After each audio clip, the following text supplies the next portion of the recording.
Assalamualaikum warahmatullahi wabarakatuh. Selamat pagi. Masih bersama saya Mami Purwaningsih ya. Kita hari ini belajar bahasa Indonesia. Kita belajar tentang menganalisis permasalahan isu, sudut pandang dan argumen beberapa pihak dan simpulan dari debat berkaitan dengan bidang pekerjaan untuk menemukan esensi dari debat, mengonstruksi permasalahan, isu, sudut pandang dan argumen beberapa pihak dan simpulan dari debat berkaitan dengan bidang pekerjaan secara lisan untuk menunjukkan esensi dari debat. Nah, khususnya untuk hari ini, hari Senin 8 Februari 2021, indikator materi yang saya sampaikan, yang pertama yaitu memahami argumen dalam debat, yang berikutnya yaitu menyajikan simpulan debat.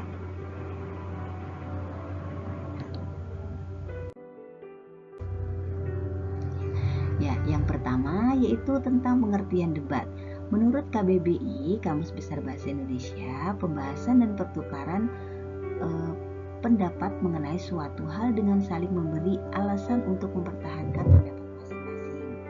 Itu definisi atau pengertian dari debat ya. Kemudian yang B, di dalam debat itu terdapat beberapa bagian seperti isu, argumen, sudut pandang, dan bagian kesimpulan. Yang pertama kita bahas dulu mengenai isu. Nah, sering sekali ya kalian itu pernah mendengar yang namanya isu. Ya, isu itu berita ya yang masih harus dibuktikan kebenarannya, begitu kan ya. Nah, terus isu itu apa? Yaitu merupakan permasalahan yang harus diperdebatkan. Yang kedua yaitu argumen, itu merupakan alasan-alasan yang mendukung pendapat atas permasalahan itu. Sudut pandang merupakan, dan yang ketiga, sudut pandang merupakan cara pandang dari sudut mana permasalahan itu dilihat. Dan yang keempat, simpulan merupakan suatu rumusan pendapat dari tim debat.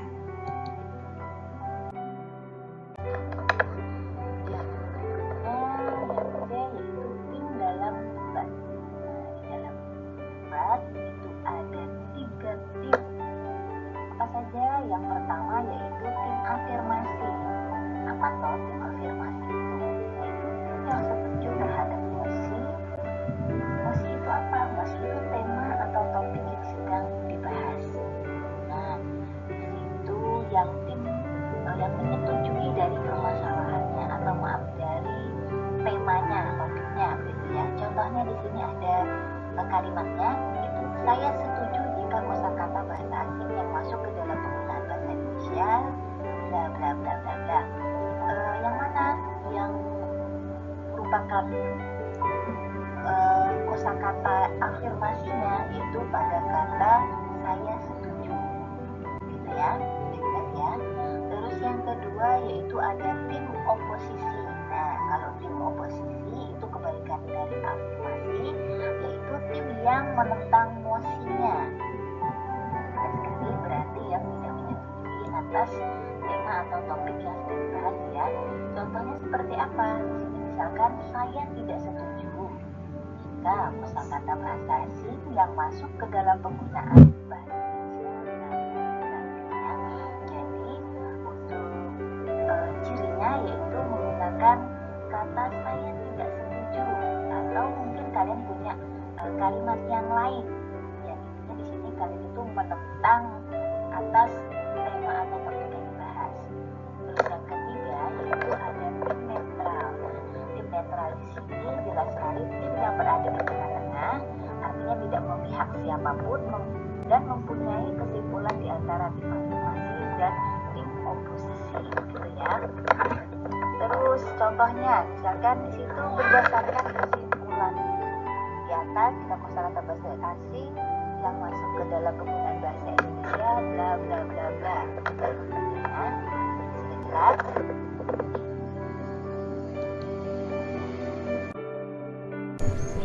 Untuk yang berikutnya yaitu menyimpulkan hasil debat. Nah, menyimpulkan hasil debat itu ada beberapa macam cara. Yang pertama yaitu ada generalisasi. Generalisasi itu menarik kesimpulan dengan mengungkapkan pernyataan yang bersifat khusus dulu. Khusus itu sempit ya, detail gitu ya. Setelah itu disusul dengan pernyataan yang bersifat general atau umum, jadi semakin meluas. Nah, contohnya pernyataan khusus itu seperti apa? Di sana sudah ada. Yang pertama, bahasa Indonesia menyerap kosakata dari bahasa Arab, terutama yang berkaitan dengan masalah agama, terutama agama Islam. Nah, yang kedua yaitu contoh kosakata hasil penyerapan bahasa Arab itu apa saja? Yaitu ada musyawarah, hak, alat, dan taubat. Terus yang ketiga, bahasa Indonesia juga menyerap kosakata dan istilah bidang teknologi dari Jepang, Jerman, Korea, dan negara lainnya. Dan yang keempat, kosakata dan istilah teknologi hasil penyerapan dari negara-negara tersebut antara lain ada komputer, gadget, televisi, internet, dan astronot. Terus yang kelima, tak hanya itu, bahasa Indonesia juga menyerap kata dan istilah sekaligus budaya dari negara lain. Nah, itu adalah pernyataan yang khususnya atau kalimat yang paling detailnya. Setelah itu menarik kesimpulannya seperti apa? Kita tarik dengan pernyataan yang lebih meluas atau general dari pernyataan khusus itu tadi, atau istilahnya itu intinya begitu ya. Nah, simpulannya seperti apa membuatnya? Yang di bawah itu sudah ada. Bahasa Indonesia menyerap kosakata dan istilah dari bahasa asing untuk memperkaya perbendaharaan kosakata. Sampai di situ sudah jelas atau belum ya? Kalau misalkan belum jelas nanti boleh tanya lagi.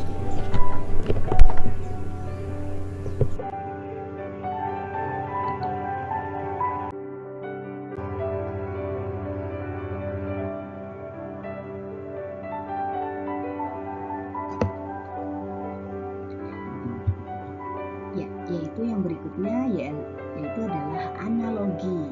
Ya, yang kedua, analogi itu merupakan proses penarikan simpulan yang didasarkan atas perbandingan dua hal yang berbeda.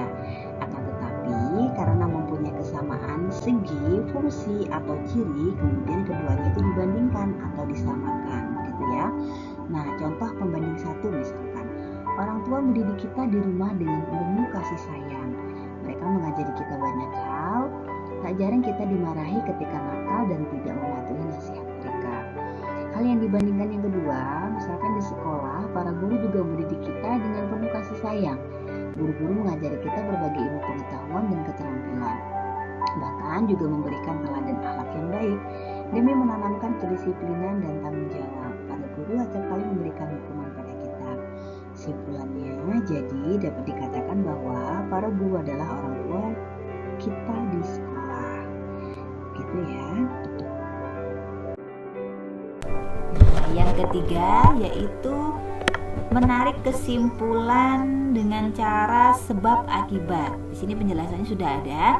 Dalam pola penalaran ini, sebab bisa menjadi gagasan utamanya, sedangkan akibat itu bisa menjadi gagasan penjelasnya.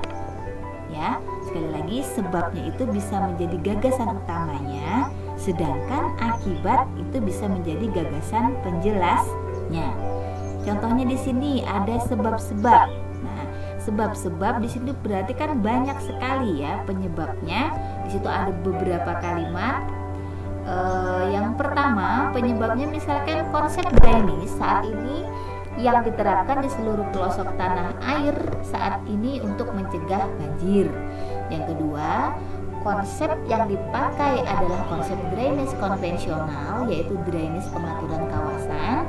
Yang ketiga, drainase konvensional adalah upaya membuang atau mengalirkan air berlebihan secepat-cepatnya ke sungai terdekat. Terus yang keempat, dalam konsep drainase konvensional, seluruh air hujan yang jatuh ke atau suatu wilayah harus cepat-cepatnya dibuang ke sungai dan seterusnya mengalir ke laut. Terus yang kelima, orang sama sekali tidak berpikir apa yang akan terjadi di bagian hilirnya jika semua air hujan dialirkan secepat-cepatnya ke sungai tanpa diupayakan agar air mempunyai waktu cukup untuk meresap ke dalam tanah. Yang keenam, konsep mengalirkan air secepatnya berarti pengaturan kawasan atau menurunkan kesempatan bagi air untuk meresap ke dalam tanah. Nah, itu adalah sebab-sebabnya ya. Berarti di situ bisa dikatakan sebagai gagasan penjelasnya. jelasnya itu banyak begitu ya. Nah, terus kesimpulannya di sini karena sebab di atasnya sebagai penjelasnya, berarti akibatnya itu yang menarik kesimpulannya. Akibatnya banyak terjadi kekeringan di mana-mana sebab air tidak diberi kesempatan meresap ke dalam tanah. Tuh ya, jadi tidak jauh berbeda dengan menarik kesimpulan yang pertama dan kedua tadi. Yang pertama yaitu ada generalisasi dan yang kedua yaitu ada analogi. Perbedaannya itu hanya dalam bentuknya begitu ya, tapi juga kalian harus perhatikan juga bentuk kalimatnya ya, kalian juga harus menyesuaikan juga. Kalian perhatikan juga nanti kalau misalkan ada pertanyaan-pertanyaan mengenai penarikan kesimpulan ya. Jika masih belum paham, boleh kalian tanyakan ya. Terima kasih. Mungkin hanya itu saja yang bisa dapat saya sampaikan. Ada kekurangannya, mohon maaf ya. Terus jangan lupa kalian mengerjakan penugasannya di form yang sudah disediakan di Classroom. Selamat pagi. Wassalamualaikum warahmatullahi wabarakatuh.